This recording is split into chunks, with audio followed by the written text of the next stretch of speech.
President, and gentlemen, ladies of the House,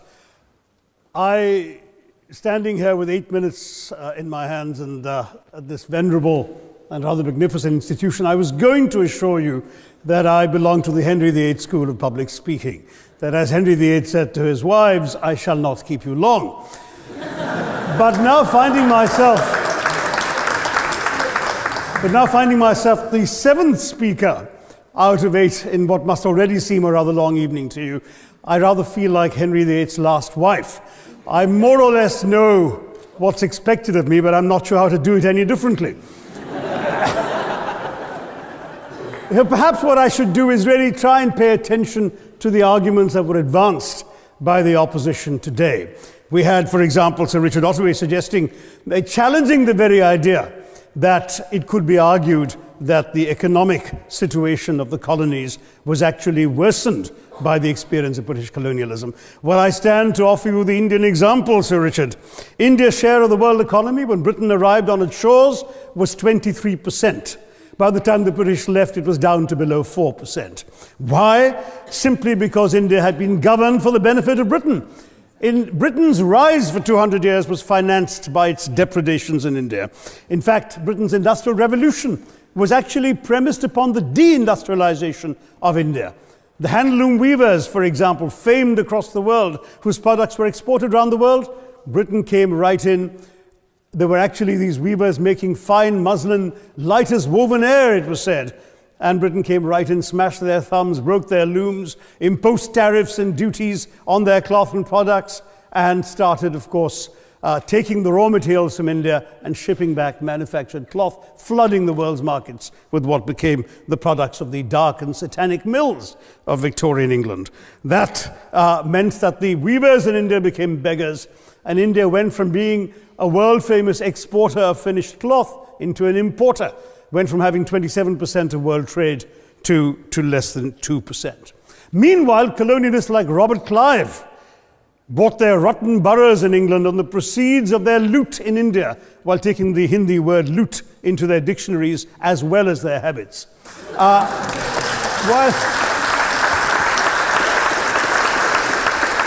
And the British had the gall to call him Clive of India, as if he belonged to the country, when all he really did was to ensure that much of the country belonged to him. By the end of the 19th century, the fact is that India was already Britain's biggest cash cow, the world's biggest purchaser of British goods and exports, and the source of highly paid employment for British civil servants. We literally paid for our own oppression.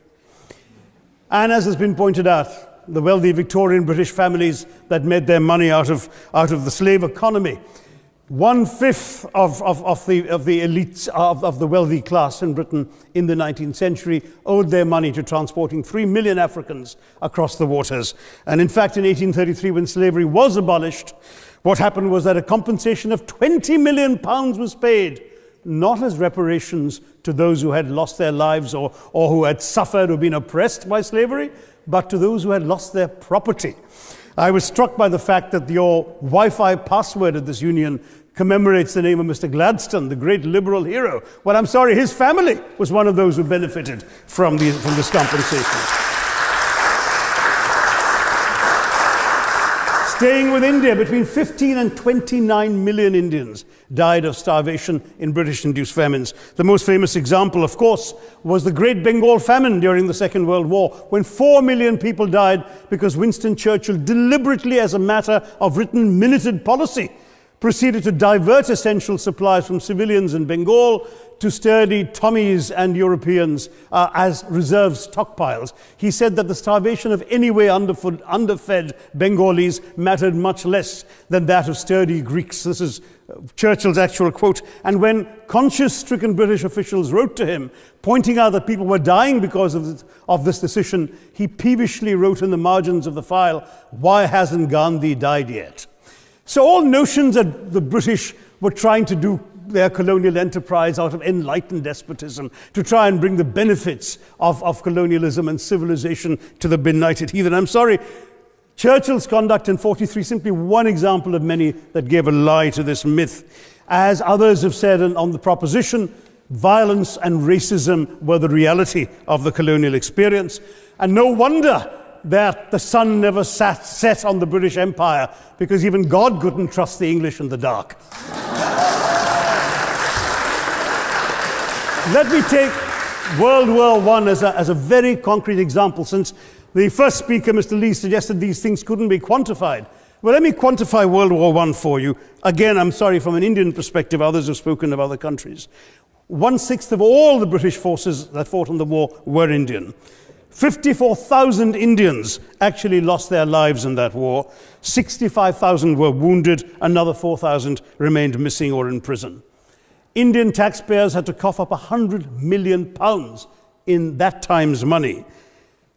India supplied 70 million rounds of ammunition, 600,000 rifles and machine guns, 42 million garments were stitched and sent out of India, and 1.3 million Indian personnel served in this war. I know all this because, of course, the commemoration of the centenary has just taken place.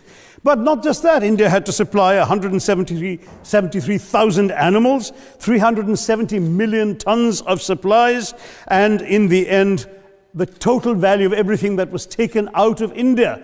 India, by the way, suffering from recession at that time and poverty and hunger, was, in today's money, £8 billion. You want quantification? It's available. Second World War, it was even worse, 2.5 million Indians in uniform. I won't belabor the point, but of Britain's total war debt of £3 billion, in 1945 money, 1.25 billion was owed to India and never actually paid. Somebody mentioned Scotland. Well, the fact is that colonialism actually cemented your union with Scotland. You know, the Scots had actually tried to send colonies out before 1707. They'd all failed, I'm sorry to say. But then, of course, came union, and India was available, and there you had a disproportionate employment of Scots. I'm sorry, Mr. Mackenzie has to speak after me. Engaged in this colonial enterprise as soldiers, as merchants, as agents, as employees, and the earnings from India is what brought prosperity to Scotland, even pulled Scotland out of poverty. Now that India is no longer there, no wonder the bonds are loosening. Now, we've heard other arguments on this side. There's been a mention of the railways. Well, let me tell you, first of all, as my colleague, the Jamaican High Commissioner, has pointed out, railways and roads were really built to serve British interests and not those of the local people. But I might add that many countries have built railways and roads without having had to be colonized in order to do so.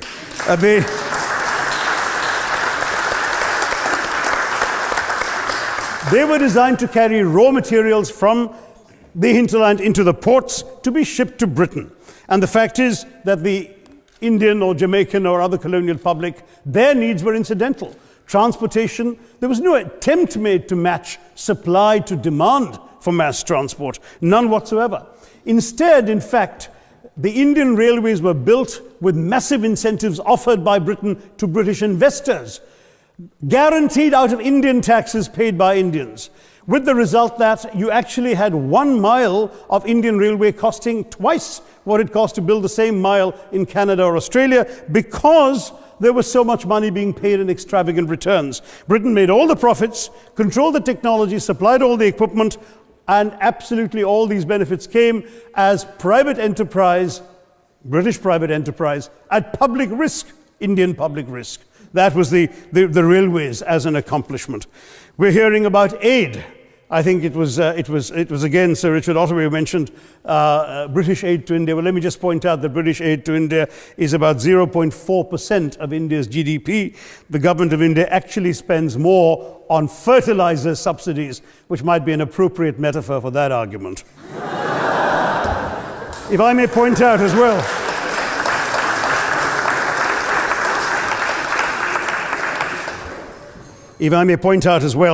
that as my fellow speakers from the proposition have pointed out, there have been incidents of racial violence, of loot, of massacres, of bloodshed, of transportation, in India's case, even of one of our last Mughal emperor.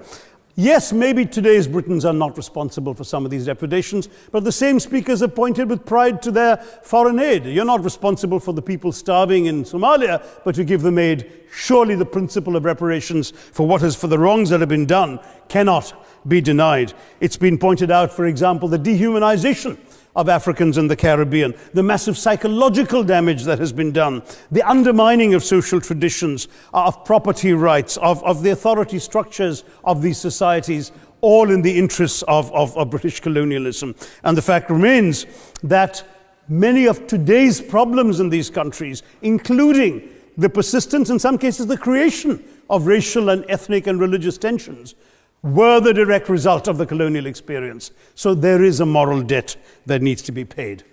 Someone challenged reparations elsewhere. Well, I'm sorry, Germany doesn't just give reparations to Israel.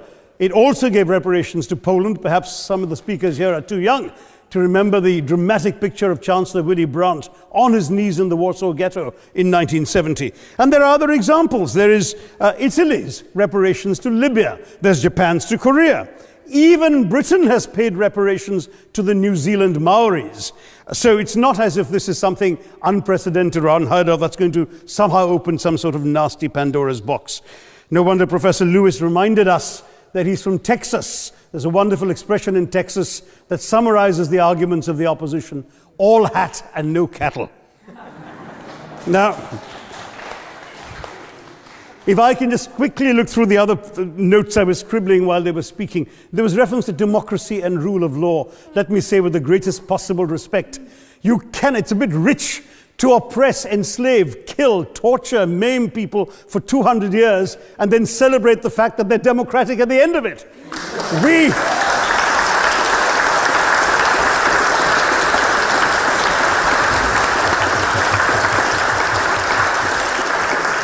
We were denied democracy, sir. We had to snatch it, seize it from you. With the greatest reluctance, it was conceded in India's case after 150 years of British rule, and that too with limited franchise. Yes, indeed, ma'am. The opposition spoke quite highly of Greek and Athenian democracy on which the West should pride itself, and spoke of liberty and equality in that same name. The Athenian democracy was only functioning because of the slave society on which it was built. That's the nature of colonisation. All right, I don't think that needs contradiction, not from me at any rate. But if I may just point out, I think the argument made by a couple of the speakers, the first speaker, Mr. Lee in particular, conceded all the evil atrocities of colonialism, but essentially suggested that reparations won't really help. They won't help the right people. They'll be used as a propaganda tool. They'll embolden people like Mr. Mugabe. It's always nice how in the old days, I'm sorry to say that the people of the Caribbean used to frighten their children into behaving and sleeping by saying Sir Francis Drake would come after them. That was a legacy of that. Now it's Mugabe will be there. So this is the new sort of Sir Francis Drake of our times. The fact is very simply, sir, that we are not talking about reparations as a tool to empower anybody. They're a tool for you to atone for the wrongs that have been done. And I am quite prepared to accept the proposition that you can't put a monetary sum on the kinds of horrors people have suffered. Certainly no amount of money can expiate the loss of a loved one, as somebody pointed out there. You're not going to be able to figure out an exact amount. But the principle is what matters.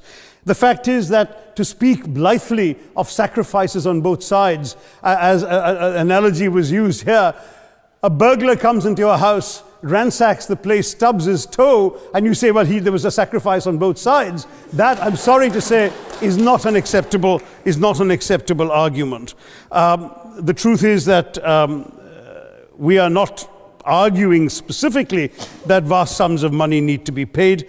The proposition before this House is the principle of owing reparations, not the fine points of how much is owed, to whom it should be paid.